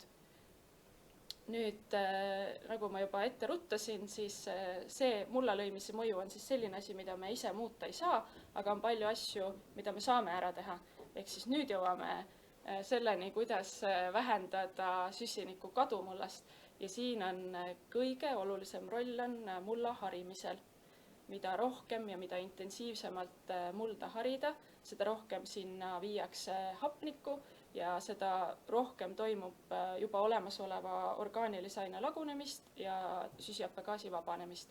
Ehk siis see on siis esimene asi, esimene praktika, mida me saame ise muuta. Me saame harimist vähendada või harimiskordade arvu vähendada, harimissügavust vähendada või siis üldse seda harimise intensiivsust vähendada. Ja nüüd, kui me oleme selle poolega tegelenud, siis me saame ka vaadata, et kuidas suurendada siis seda graafikul olevat rohelist noolt. Ehk siis mida teha, et mulda rohkem süsiniku sisendit viia. Esimene asi, tuleks üle vaadata oma külvikord. Hea mitmekesine külvikord tagab selle, et haiguste ja kahjurite levik väheneb. Selle võrra siis saagikus suureneb, tekib rohkem põhku, tekib suurem juuresüsteem ja see kõik jääb mulda orgaaniliseks aineks, ehk siis nagu selleks süsiniku sisendiks. Muidugi on sealjuures oluline ja väga tervitatav, kui mullalt või põllult põhku ära ei viida, mis on siis puhastele teraviljakasvatajatele omane, aga loomakasvatuses muidugi toimub ka seda, et põhk viiakse põllult ära, aga siis on oluline lihtsalt see orgaanika tagastada siis näiteks sõnniku näol. Nüüd, kui me seda külvikorda paika paneme, siis eesmärgiks võiks seada, et mullas oleks 12 kuu jooksul võimalikult pika aja jooksul siis elusat taime ja elusaid juuri, et siis mitte hoida mulda nii-öelda paljana. Selleks esimene variant on kasvatada võimalikult palju talikultuure ja see on Eesti tingimustes juba üsna tavapärane, nii et siin nii-öelda süsinikuprogrammi vaatest sellist lisanduvat praktikamuudatust on suhteliselt keeruline leida. Et kui me oletame, et näiteks keskmiselt kasvatatakse 60% taliviljasid, siis see tähendab seda, et 40% on määratud suviviljadele ja sügisel pärast koristust jääb see põllupind katmata ja see ongi siis selline, ma ütleks, kasutamata võimalus ja siinkohal tulevad mängu vahekultuurid, mis katavad siis ära osa sellest ajast, kui muld oleks lihtsalt ilma taimeta, et kui sinna see palja mullapinna aeg asendada vahekultuuride kasvatamisega, siis nemad panustavadki, fotosünteesivad ja toovad nagu seda värsket biomassi ja värsket orgaanikat mulda juurde. Lisaks ma tõin välja, et seda orgaanikasisendit on võimalik tõsta ka erinevate orgaaniliste väetiste importimisega, kasutada sõnnikut, reoveesetteid, digestaati, komposti, aga nüüd süsinikuprogrammi raames tasub siis uurida, et kas see on süsinikuprogrammiga ja nende tingimustega vastavuses, et tihtipeale need sisse imporditavad orgaanilised ained süsinikuprogrammi ei sobitu, aga ma rohkem praegu sellest võib-olla detailidesse ei lasku. Niisiis, selleks, et süsinikusisendit tõsta, on siis 4 põhilist moodust: hea külvikord, õhujätmine põllule, taliviljade suur osakaal ja vahekultuuride kasvatamine. Vahekultuurid on siis justkui selline kõige võõram praktika ja sellepärast ma võib-olla tahaksin teile natukene rääkida ka meie vahekultuuride katsest, mis me möödunud sügisel rannuseemnesse rajasime, et osad võib-olla käisid ka meie põllupäeval ja on sellega juba kursis, aga sellise väikese kogemuste ülevaate tahaksin ikkagi anda. Ja kõigepealt jälle terminitest olen kuulnud, et kasutatakse väljendeid talvine vahekultuur ja suvine vahekultuur. Et tegelikkuses meie tingimustes siis vahekultuuri saab ikkagi kasvatada põhikultuuri koristusest uue põhikultuuri külvini, ehk siis enne suviviljasid, lõunapoolsetes riikides ka 2 talivilja vahel, aga meie tingimustes ikkagi enne suviviljasid, ehk siis vahekultuur ongi tegelikult siis see talvine vahekultuur.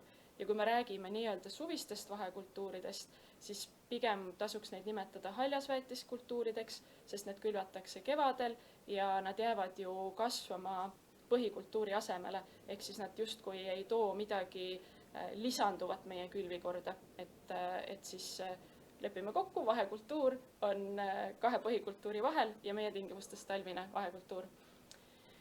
Ja meie katsest, et miks me üldse vahekultuuride katse otsustasime rajada ja sellise põllupäeva läbi viia, tahtsime saada kogemust, näha erinevaid probleeme ja väljakutseid, millega põllumehed silmitsi seisavad, kui nad mõtlevad üldse vahekultuuride kasvatamise peale.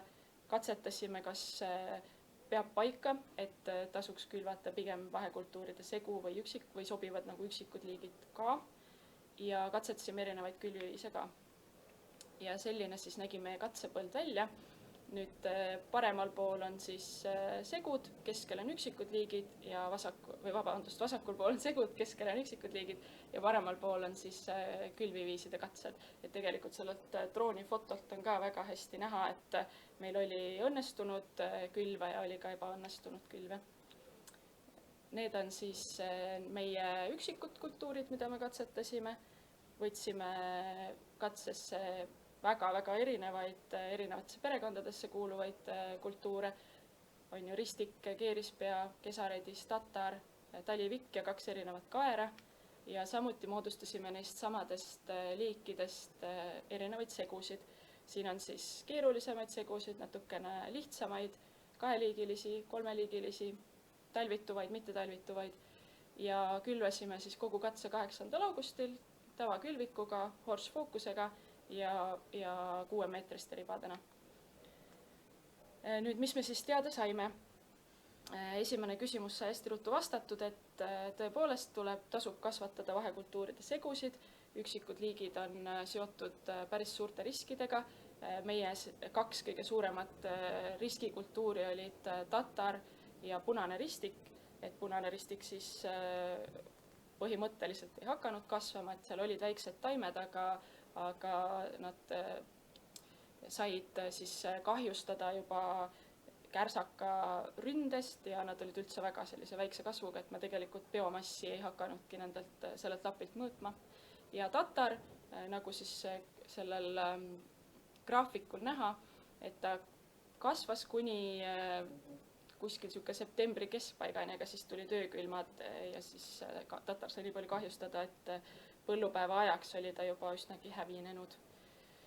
Nüüd meie kõige parema tulemuse tegid segu 3 ja segu 2. Ma kohe näitan, lähen tagasi, et siis segu 3 on keerispea tatar kesaredis ja segu 4 on keerispea tatar vikk ja liivkaer, et muljetavaldav biomass, aga peab tõdema, et põhiline panustaja sellesse biomassi oli keerispea ja samuti siis segu 3 kesaredis ja segu 4 siis vikk ka, aga tatar hävines ära ja liivkaer oli väga alarindes ja väga suurt biomassi ei suutnud kasvatada, et siin graafiku paremal pool on näha ka, et liivkaera biomass jäi tõesti isegi meie tavakaeral alla. Mis me veel tegime?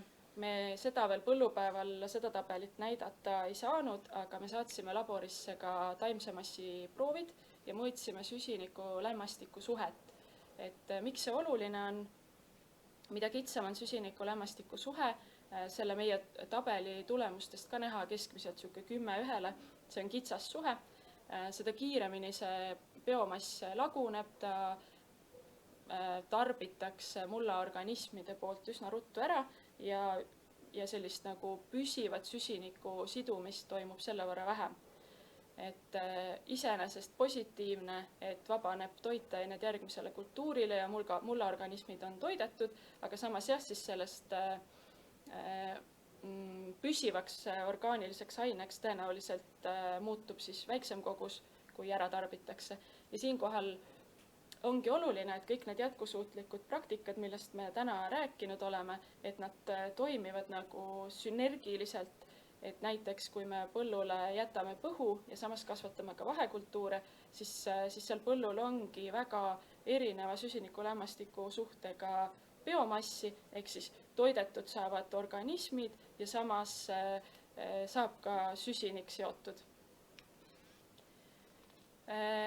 Näitan kiiresti meie kulude tabelit ka, sest see on tavaliselt ikkagi huvipakkuv, et nagu Maarjo ka enne rääkis, siis vahekultuurid on korralik investeering. Seemnesegude hinnad olenevad sellest, kui selliseid nagu erilisi kultuure soovitakse kasvatada, jäävad kuskile keskmiselt 50 ja 80 euro vahele hektari kohta. Ja sinna juurde tuleb ju liita ka veel külvamise kulu, et meie puhul siis tavakülviku kulu sisaldab tööjõukulu, kütusekulu ja siis sugust keskmist masinakulu. Et see tuleb sinna juurde lisada, et siis võib öelda, et siuke vahekultuuride külv on selline 90 kuni 100 eurot pluss hektari kohta kulu.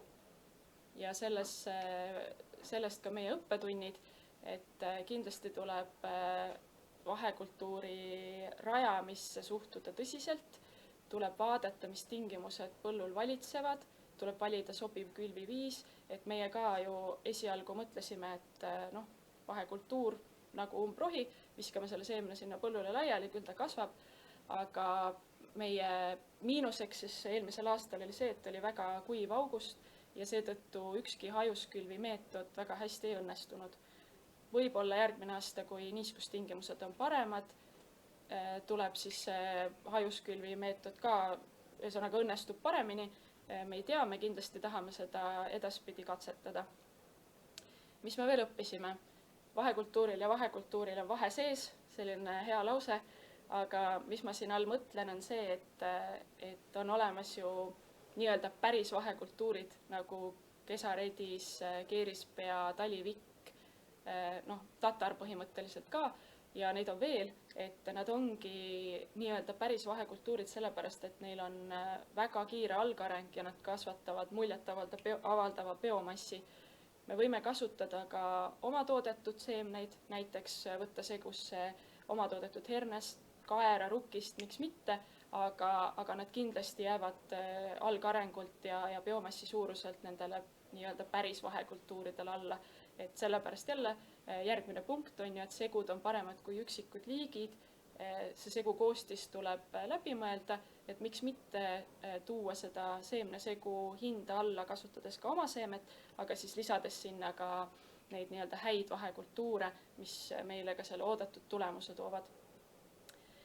Segu koostis peab olema vastavuses külviviisiga. Siinkohal ma mõtlen seda, et meie läksime natukene alt oma hajuskülviga ka selle tõttu, et meil oli hästi suur osa seemnesegus oli liivkaeral.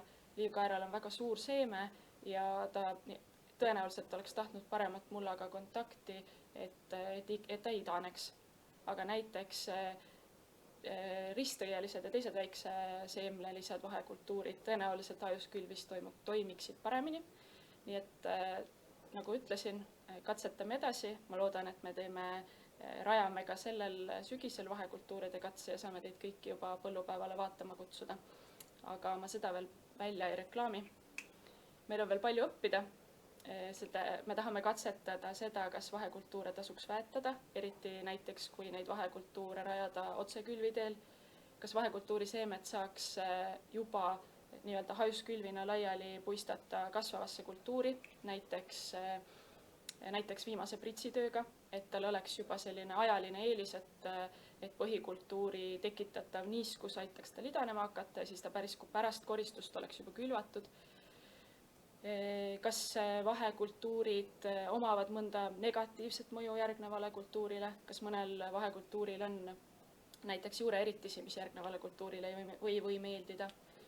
Ja küsimusi on palju, kuidas herbitsiidid, põhikultuuril kasutatavad herbitsiidid mõjuvad vahekultuuridele, et seda me kõike tahame katsetada ja siis teadmisi teiega ka jagada.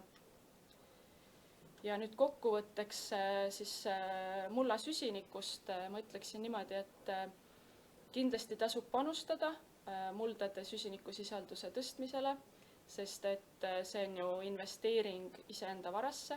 Kuidas seda teha? See ei ole raketiteadus selles mõttes, et tuleb võimalikult palju orgaanika sisendit mulda viia, hoida maksimaalselt elusat taime ja juuri mullas ja minimeerida samas ka siis seda süsiniku kadu, näiteks vähendades harimist. Ja süsinikkaubandus on, see kõlab nüüd nagu reklaam võib-olla, aga et me võiksime leida moodused, kuidas see siis enda jaoks tööle panna, valides enda jaoks sobiva süsinikuprogrammi ja see süsinikuprogramm ju aitabki katta neid kulutusi, mis kaasnevad jätkusuutlike põllumajanduse praktikate kasutuselevõtuga. Mina tänan, ma loodan, et teil on ka palju küsimusi. Jaa, küsimusi on vahepeal tekkinud mitmeid. Aitäh sulle kõigepealt selle väga ägeda ettekande ülevaate eest. Et me kogusime neid küsimusi kokku sellises natuke poolsuvalises järjekorras, et ma alustan siis otsast lihtsalt, et siin oli üks selline küsimus, et kuidas on arvesse võetud mulla süsiniku sidumise võime ja kuidas on lahendatud olukord, kui muldade süsiniku sidumisvõime on küllastunud? See tähendab siis muld on orgaanilise ainega või siis süsinikuga küllastunud. Ma vastaksin nii, et esiteks see küllastumine on nagu teoreetiliselt võimalik, aga see võtab väga palju aega, et siuke nagu keskmine muld suudab siduda või seda nagu siis süsinikusisaldust tõsta 0,1% aastas, ehk siis ütleme 10 aastaga võib-olla me suudame 1% seda süsinikusisaldust tõsta. Pange tähele, ma räägin protsentides, mitte siis tonnides hektarite kohta. Ja teoreetiliselt see on võimalik, aga kuna see võtab väga palju aega, siis ma arvan, et see nii-öelda lähima 20 aasta jooksul meie jaoks probleemiks ei saa. Ja tuleb meeles pidada ka seda, et nagu ma alguses näitasin, siis süsinik on mullas pidevas ringluses, ehk siis alati ju tekib seda süsiniku kadu, et meil on mullaorganismid, kes süsinikku tarbivad, et nii ehk naa me peame seda süsiniku sisendit neile tagama. okei. Siis tekkis ka selline küsimus, et siin on see, kui mul on 700 hektarit ja kasvatan vahekultuure 200 hektari peal, kuidas ma saan saada siis 700 hektari pealt 0,6 süsinikukrediiti? See on hea küsimus. See tuleks läbi arvutada, et meil on väga head tööriistad, nagu Elmar näitas, on ju, et võib-olla kogemuse põhjal selle, et me oleme seda süsinikukalkulaatorit ju agronoomidega väga palju kasutanud, et tõenäoliselt 0,6 krediiti hektari kohta ainult vahekultuuridest ei tule, et sinna juurde peab rakendama ka siis nagu vähendama harimist või siis minema üle mingis osas siis harimise vähendamisele, aga see sõltub ka väga palju sellest, milliseid vahekultuure kasvatatakse, millisel pinnal, kui suur nagu siis protsent oma pindalast vahekultuuride alla panna ja jah, kas seal on siis liblikõielised ehk siis need premium vahekultuurid või mitte liblikõielised, et see tuleks läbi arvutada, aga see teoreetiliselt on võimalik. Okei, väga hea. Selline huvitav küsimus ka. Kas püsirohumaa toodab ka krediiti? Püsirohumaa krediiti ei tooda. Põhjus on selles, et Kristjan enne rääkis lisanduvusest, et püsirohumaa ju me ei saa kuidagi teda muuta saagikamaks või mingisugust sellist lisanduvat faktorit siia juurde tuua, et püsirohumaa on ju, ta seob süsinikku küll, ta on mullale väga hea, aga krediiti jah, paraku sellest tekitada ei saa. Ja siit võib-olla sellele küsimusele ongi paslik ja jätkuküsimus ka küsida, et täna pakub Arbonix süsiniku arvestust rohumaade metsastamise pealt. Ja ma arvan, et rohumaade all mõeldakse siin pigem püsirohumaid, eks ole. Et ehk maaomanikel justkui tekib huvi rohumaad või siis püsirohumaad metsastada. Et kuidas ja mis tingimustel saaks rohumaad süsinikuprogrammi liita? No eks siis tulekski vaadata just selliste programmide poole, nagu Arbonix on, kes tegelevad siis nagu metsanduse krediitidega ja taasmetsastamisega, et meil nagu põllumajanduskrediitidena on käed seotud, et nagu ma ütlesin, püsirohumaa lisanduvuse nõuet ei täida, püsirohumaad on nii-öelda head süsinikupangad, aga selleks, et seda süsiniku sidumist suurendada, siis miks mitte vaadata siis nende metsandusprojektide poole ja mõned enda jaoks võib-olla mitte toimivad või mitte kasutuses olevad rohumaad panna teenima siis sellist agrometsanduse eesmärki näiteks. Ja siinkohal, ma ise natuke seda teemat puutusin selle kokku ka, et me uurisime, et mis need üldse, ütleme, võimalused metsastamise puhul oleksid, kui me räägime püsirohumaad, et siis täna tegelikult PRIA lubab kuni 49 puud istutada 1 hektari kohta. Muidugi Euroopa Liit on selle suunise viinud selleni, et tegelikult võiks olla kuni 100 puud hektari kohta, aga lihtsalt meie nii-öelda lokaalne, regionaalne siis regulatsioon lubab kuni 49. Et sisuliselt, kui vaadata seda, et kui enne on seal, eks ole, püsirohumaa ja kui sinna nüüd istutadagi need, eks ole, 49 puud hektari kohta, siis justkui see oleks lisanduv tegevus ja võiks nagu nii-öelda kvalifitseerida. Aga lähme küsimustega edasi, et siin on selline küsimus, et ehk kõigepealt tuleb põllumehel tõestada, et krediit on olemas ja kui krediit on olemas, siis saab sellega maha müüa. Jah, aga ma ütleks, et võib-olla põllumees nii väga ei pea tõestama, et see krediit on olemas, et see on nagu e-agronoomi töö, et meie vastutame selle eest, et me tõestame ära, et see krediit on olemas, et põllumees annab meile andmed, mille põhjal me selle tõestuse siis saame ära teha. Ja lisaks andmetele ka muidugi teeb neid tegusid, mida need andmed väidavad. Ja siis siin on selline küsimus ka, et kui põllumees X on tootnud X arv krediiti, tervitused põllumees X-ile, siis kaua need üleval olla saavad, kuniks need vanaks lähevad nii-öelda. Ehk siis ma saan aru, küsimus ongi, et kas krediitidel, eks ole, justkui on selline parim enne kuupäev.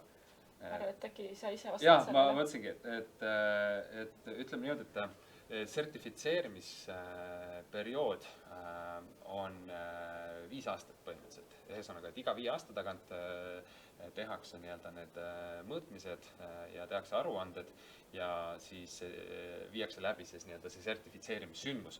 Et nüüd täna mul on raske võib-olla öelda, et ütleme, et need krediidid, mis on näiteks toodetud aastal 5 ja need krediidid, mis on toodetud aastal 10, et kas siis justkui kohe, kui need aastakümnel toodetud krediidid näiteks genereeritakse, et kas siis aastal 5 toodetud krediidid justkui nagu kaotaksid oma väärtuse, et ma arvan, et siin võib-olla täna mul ei ole sellist otsest vastust, küll aga ma võib-olla lähtuks sellest, et projekti üleselt on oluline tagada see, et ütleme siis need krediite tootvad siis praktikad oleksid püsivad ja senikaua tegelikult, kui nad on püsivad, nad täidavad lisanduvuse printsiipe ja neid teisi printsiipe muuhulgas ka, siis neil ei peaks nii-öelda tulema seda parim enne kuupäeva. Ja siin tuli veel küsimus siis rohkem vahekultuuride kohta ka, et kui palju jääb vahekultuuridel kevadeks põllupinnale taimejäänuseid ja kas peaks mõnda kultuuri vältima, et siis kevadel oleks lihtsam harida? Selge on see, et kui vahekultuur on talvitu vahekultuur, siis kevadel on biomass seal olemas, on ju näiteks talivikk, võib-olla keegi kasvatab rukkist vahekultuurina, et siis kindlasti tuleb selle peale mõelda. Aga mitte talvituvad vahekultuurid, nagu me siis oma katsest ka ise nägime, et näiteks kaer, tatar, keerispea, et ega seal ja kesaredis samamoodi, et tal on väga korralik juuresüsteem, aga ega seal kevadeks väga palju midagi järgi ei ole. Et tuleb minna põllule ja vaadata, et mis sealt vastu vaatab. Et ma ei saa öelda, et 100% harima ei pea kevadel, aga tõenäoliselt, kui tegu on mitte talvituvate vahekultuuridega, siis seal probleemi olla ei tohiks. Siit tuligi põhimõtteliselt sama küsimus, aga natuke teise sõnastuga võib-olla, et kuidas siis vältida vahekultuuri järgmise aasta põhikultuurile umbrohuks minemist, näiteks nagu rukkis ja vikk? Jah, põhimõtteliselt, kui on talvituvad vahekultuurid, siis jah, kevadel tuleb nad ära hävitada. Kui on tegu mitte talvituvate vahekultuuridega, siis nad ei jõua seemet toota üldjuhul, et nad üldse saaksid umbrohuks muutuda. Et selles suhtes väga suurt ohtu ei ole. Okei.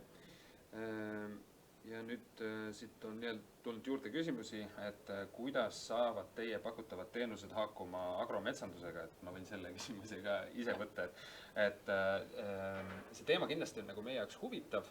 Me oleme sinna nii-öelda sisse vidikene juba piilunud. Tänases faasis me võib-olla ei pane nii suurt fookust või keskendumist sinna, küll aga kasvades ja võimaluste avanedes, siis ma usun, et meil ütleme seda kõlapinda nii-öelda oleks olemas, et just nagu ma siin pool aastat tagasi rääkisin paari põllumehega ka, et kuidas siis seda püsirohumaad nii-öelda veel rohkem väärindada, et kuidas sealt seda nii-öelda väärtust ja tegelikult agrometsandus oleks potentsiaalselt üks väga hea viis, kuidas seda nii-öelda teha.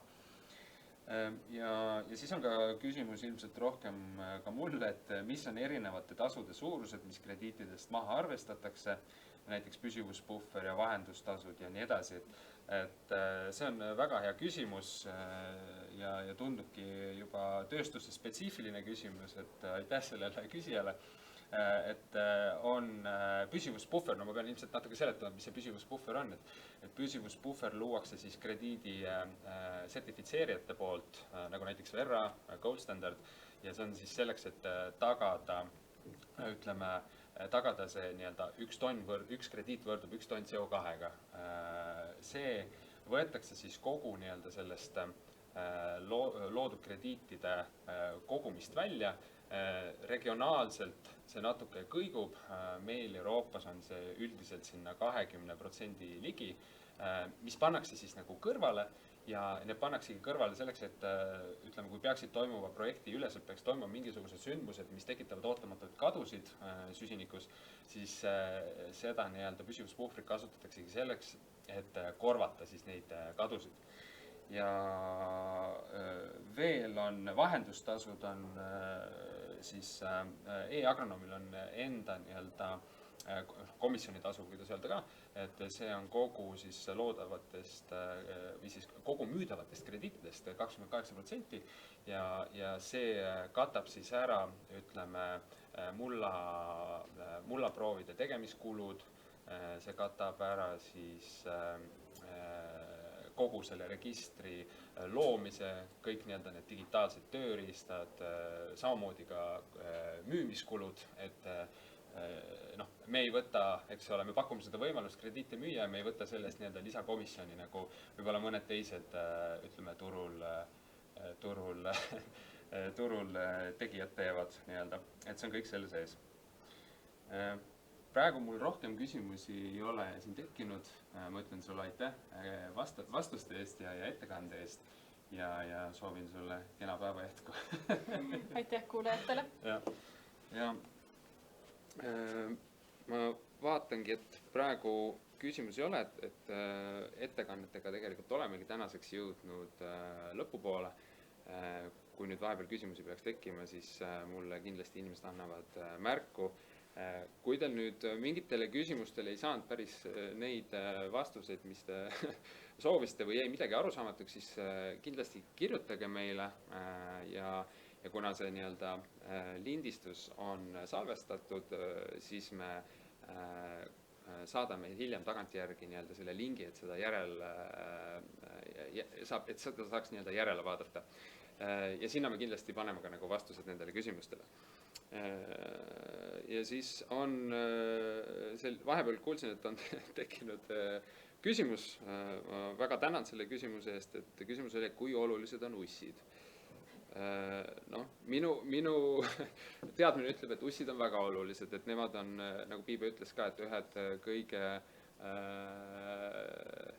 suuremad või kõige tähtsamad nii-öelda siis süsiniku põllumehed. Nii et ussid on väga olulised, jah. Kui me rääkisime vihmaussidest ikkagi. Aga jah, siinkohal võib-olla tõmbakski siis nii-öelda otsad kokku. Meie oma tiimi poolt ütleme teile kõigile aitäh, et võtsite osa ja loodan, et leidsite siit endale midagi uut. Võib-olla tekkis veel rohkem küsimused on oodatud, sest läbi nende me tegelikult õpime ja kutsumegi kõiki üles tegelikult meiega koos seda teekonda ette võtma, et õpime koos, küsime küsimusi, vastame neile koos ja muudame selle nii-öelda süsiniku põllumajanduse enda jaoks võimalikult lihtsaks ja samas ikkagi ärme unusta toidu tootmist. Nii et mina siit poolt Tartust AHA keskusest ütlen teile aitäh ja kena päeva jätku!